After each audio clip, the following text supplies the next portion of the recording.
प्रिय भोर पहले प्रकट नहीं हुई कि वह आकाश से अंधेरा है।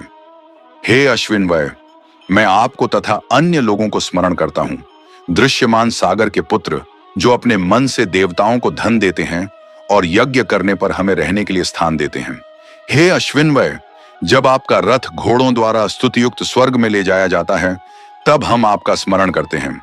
हे मनुष्यों, सूर्य जो पूर्ण करने वाले, पालन करने वाले, यज्ञों के दृष्टा और जल पीने वाले हैं, हमारी प्रार्थनाओं से देवताओं को तृप्त करते हैं।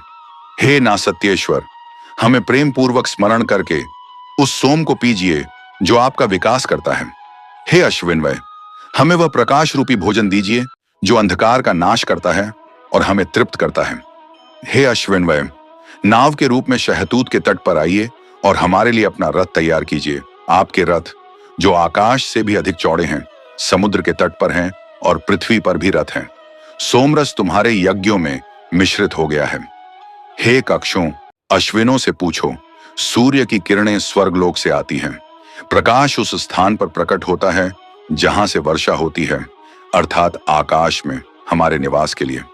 हे अश्विनों, तुम उनके बीच अपना रूप कहां रखना चाहते हो? सूर्य के तेज से भोर का प्रकाश उत्पन्न हुआ।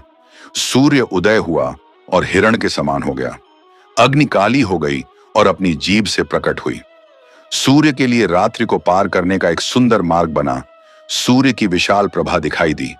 अश्विन आनंद के कारण सोम पीते हैं। स्मरण के रचयिता उन्हें बार बार किए गए उनके रक्षा कार्यों से सुशोभित करते हैं। हे अश्विनों, सुख के दाता, जैसे तुम मनु में निवास करते हो, वैसे ही सोम पीने और स्तुति करने के लिए आओ। हे अश्विन वयों, तुम चारों दिशाओं के कवि हो। भोर तुम्हारी सुंदरता के साथ आए।